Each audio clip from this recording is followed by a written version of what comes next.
મોરીના સ્ટાફની ઈડી કરશે પૂછપરછ। ચંદ્રસિંહ મોરી પાસેથી મળેલા દસ્તાવેજોની તપાસ માટે સ્ટાફની પૂછપરછ। ઈડીને મળેલી ડાયરીમાં લખેલા નામ અંગે તપાસ કરાશે।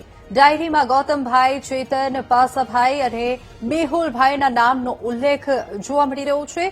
ઈડીએ ડાયરી અને દસ્તાવેજોમાં લખેલા નામો અંગે પણ તપાસ શરૂ કરી છે।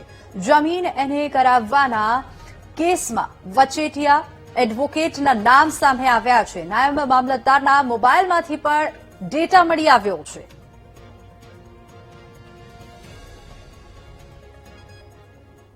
તો આજ મુદ્દે વધુ વિગતો સાથે સંવાદદાતા ભૌમિક આપણી સાથે લાઈવ જોડાઈ ગયા છે। જી ભૌમિક, ઈડીએ જે ડાયરી અને દસ્તાવેજોમાં લખેલા નામો અંગે પણ તપાસ શરૂ કરી દીધી છે, શું વધુ વિગતો? બિલકુલ, આપને જણાવી દો કે સુરેન્દ્રનગરમાં જિલ્લા કલેક્ટરની ઓફિસમાં ઈડીએ દરોડા પાડ્યા હતા અને આ દરોડા દરમિયાન ચંદ્રસિંહ મોરીની ધરપકડ પણ કરવામાં આવી હતી। ઈડીએ આ સર્ચ ઓપરેશન દરમિયાન અનેક દસ્તાવેજો કબજે કર્યા હતા અને આ દસ્તાવેજોમાં ઈડીને એક ડાયરી મળી આવી છે। આ ડાયરીમાં માનવામાં આવે છે કે અનેક વચેટિયા જે મધ્યસ્થી કમિશન એજન્ટો છે તેના નામ છે।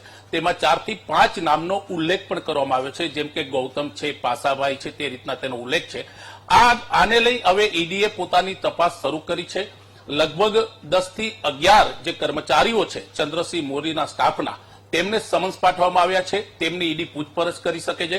ઈડીને ક્યાંક ને ક્યાંક આશંકા છે કે આ ડાયરીમાં જે પણ વર્ણન કરવામાં આવ્યું છે, જે જમીનો એને કરવામાં આવી, તાત્કાલિક અસરથી તેને મંજૂરી આપવામાં આવી, તેને લઈને મોટા પ્રમાણમાં કમિશન એટલે કે લાંચ લેવામાં આવી છે। તેમાં વચ્ચેની ભૂમિકા ભજવનાર તમામ લોકોના નામ આ ડાયરીમાં સામેલ છે।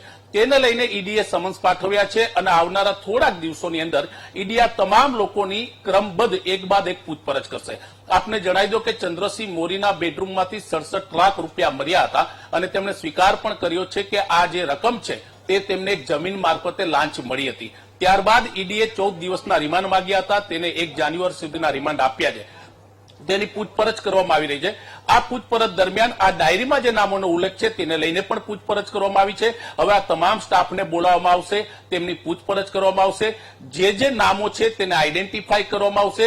કોણ વ્યક્તિએ વચ્ચે રહી અને આ જમીન એને કરાવી છે, કઈ રીતના તેને લાંચ આપવામાં આવી છે, આ કઈ જમીન પ્રકરણ છે, તે તમામ બાબતની હવે પૂછપરછ ઈડી કરશે। તો માનવામાં આવે છે કે આવનારા સમયમાં અનેક મોટા માથાઓના નામ સામે આવી શકે છે। હું આપને જણાવી દઉં કે માત્ર વચેટિયા, કમિશન એજન્ટ કે મધ્યસ્થ દલાલો નહીં, પણ હાઈકોર્ટના એક એડવોકેટનું નામ પણ સામે આવી રહ્યું છે, જે આમાં પ્રમુખ ભૂમિકા ભજવી રહ્યા હતા।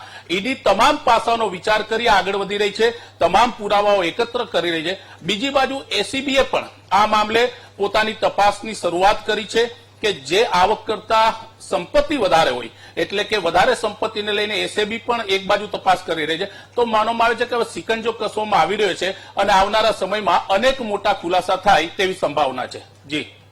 જી ભૌમિક, આભાર સમગ્ર માહિતી બદલ।